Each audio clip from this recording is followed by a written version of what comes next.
ever wondered how much of a movie is fact and how much is fiction?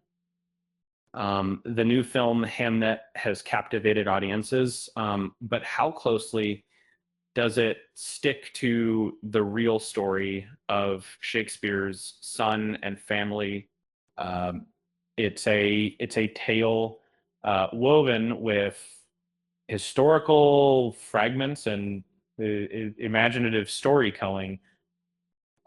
Let's delve into the truths and artistic liberties taken in bringing this poignant story to life. The film is at its heart a work of historical fiction. It isn't intended as a rigid account of Hamnet's life, but rather a plausible exploration of the grief that may have shaped Shakespeare's most famous play, Hamlet. Like many stories inspired by historical figures, it blends known facts with educated speculation. Maggie O'Farrell, the author of the novel the film is based on, openly acknowledges this creative license. Um, she clarifies in the novels afterward that it's inspired by the short life of Hamnet and her attempt to imagine a possible scenario. But she draws upon limited historical records while also allowing for artistic interpretation. One intriguing element is the portrayal of Agnes, Shakespeare's wife, often referred to as Anne Hathaway. Records reveal her father's will actually referred to her as Agnes, suggesting that she went by both names. Then, and the film expands on her character, presenting her as a woman connected to nature and folk medicine, a creative addition, not directly supported by historical evidence. The cause of Hamlet's death remains a mystery. Historical records don't specify the illness that took his life. The film takes creative license here, exploring a possible scenario while acknowledging the lack of definitive answers.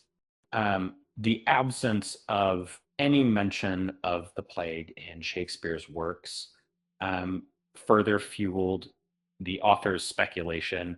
The early scenes depict the courtship between Will and Agnes with a unique dynamic. He's hired as a tutor to settle debts, and she's presented as an outsider with a strong connection to the natural world. This portrayal, while compelling, is largely imaginative, um, uh, aiming to create a believable foundation for their relationship. O'Farrell wanted to reclaim Agnes's narrative, countering the dismissal often found in academic and biographical accounts. She envisioned a woman who recognized Shakespeare's genius, a soulmate who saw beyond his outward appearance.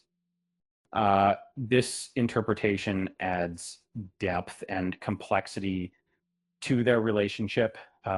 And yes, Shakespeare really did wear an earring.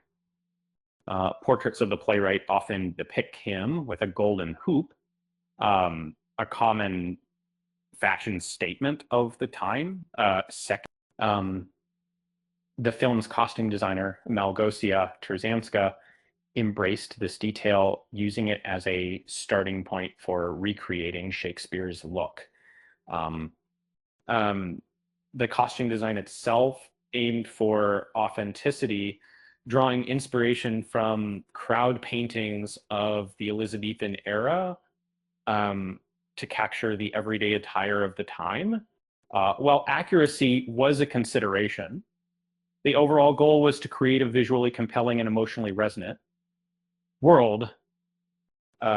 So Hamnet isn't a documentary. It's a beautifully crafted story that uses historical fragments as a springboard for imagination. That we are seeing as always being able to. It's a testament to the power of storytelling and a moving exploration of grief, love, and the enduring legacy of Shakespeare.